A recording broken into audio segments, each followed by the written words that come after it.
Hey everyone, and welcome to This Explainer. Today we're digging into a theory drawn straight from some recent, highly provocative forensic audits of history. We're asking a pretty massive question. What if some of the major historical events of the 18th and 19th centuries weren't actually about conquest, or even the human trade? What if instead they were massive, highly coordinated financial shell games designed to literally saddle you, the modern taxpayer, with centuries of sovereign debt? It's a really heavy thought, right?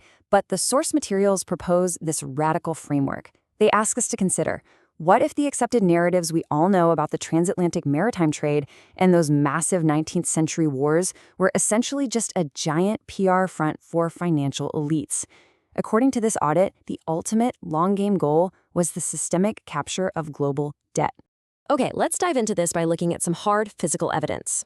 Consider the exact, literal dimensions of an 18th century ship like the Unity. Forensic auditors use these precise measurements to expose what they call a logistical fiction. Because when you actually compare the remarkably small cubic volume of these wooden ships to the massive human populations claimed on the official port manifests, a severe physical paradox pops up. The math just doesn't work. So, how did they figure this out? Well, investigators literally cross-referenced the loud, public claims of port ledgers against the closely guarded private insurance ledgers kept by the merchants. And when they ran the caloric and hydration math, the illusion totally shattered. The private books simply did not show the massive spending required to buy the food and water you'd actually need to keep those claimed populations alive. Let's talk about the number 5,000 for a second. Forensic auditors established a 5,000-calorie biological survival floor. They purposely used this generous baseline to account for the extreme metabolic stress of being out on the high seas, plus standard food spoilage. But mathematically, the sources state the private spending on food couldn't even come close to supporting this baseline for the populations they claimed were on board.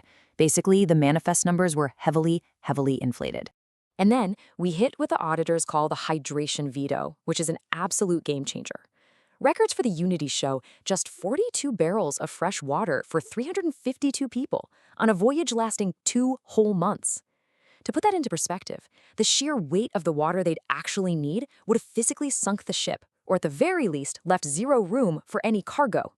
According to the audit protocol, this mathematical impossibility points to one clear conclusion. The vessel was likely a highly insured ghost ship. So why fake the numbers?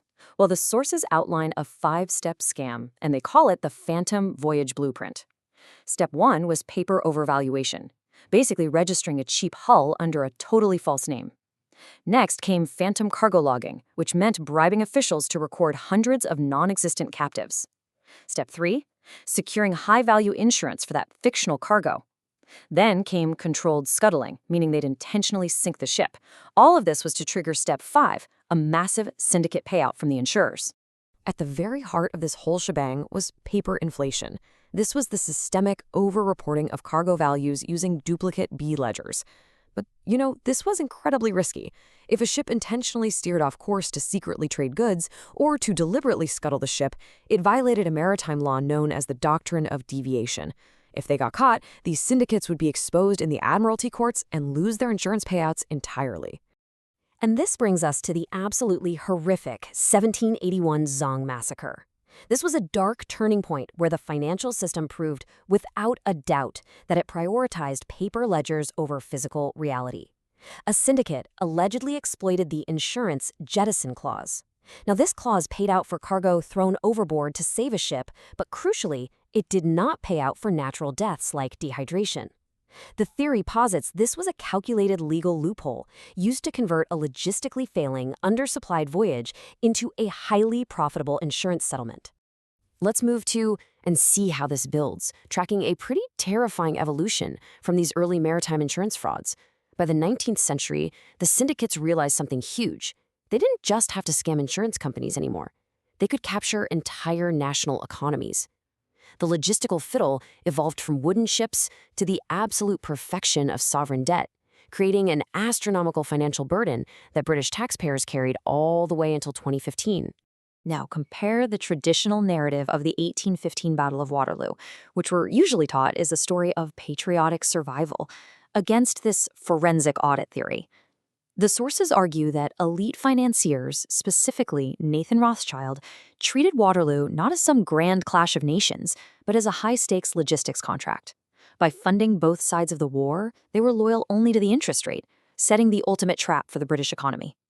Here's how that capture allegedly happened, and it is wild. Utilizing a private, super-fast network of express couriers, Nathan Rothschild actually knew Wellington had won before the king even did. But instead of celebrating, Rothschild went straight to the stock exchange and started aggressively dumping his government bonds. This triggered a massive market panic. Everyone else sold, crashing prices down to mere pennies on the pound. And at the very bottom, Rothschild's agents secretly bought it all back, effectively capturing the nation's entire debt in a single afternoon. This total, absolute control over the national debt positioned the elite for another massive extraction in 1833, the staggering £20 million Slave Compensation Act. The forensic theory actually ties the maritime fraud directly into this government bailout. Think about it. After decades of inflating the value of human cargo on paper ledgers, the elite successfully lobbied the government to compensate them for the loss of an inventory that, logistically speaking, largely never even existed. So, who actually got paid here? The sources indicate this £20 million bailout was largely funded by a loan from Nathan Rothschild himself. The money was paid out to 46,000 so-called owners, a list absolutely packed with members of parliament and banking elites. And the ultimate result? They shifted the entire debt burden of this bailout directly onto the British taxpayer, who was forced to pay back Rothschild and his syndicate with interest until the year 2015. Unbelievable. But listen, financial extraction is only half of the theory. The other half involves a massive land grab through what auditors call paper genocide. The sources argue the elites systematically reclassified indigenous populations right there in the Americas. By legally redefining Native peoples as imported labor on official ledgers, the state could strip away their allodial land rights. That means their absolute sovereign ownership of the land. They falsely claimed the territories were basically empty and ripe for plantation development. Which leads to what might be the audit's most staggering claim, that the widely accepted historical narrative of millions of people crossing the Atlantic on wooden ships was, largely, a 350-year public relations front. In this view, those phantom ships simply provided the necessary paperwork to justify the sudden presence of millions of laborers. It provided the narrative cover needed for the coordinated, strictly legal theft of indigenous land in the Americas.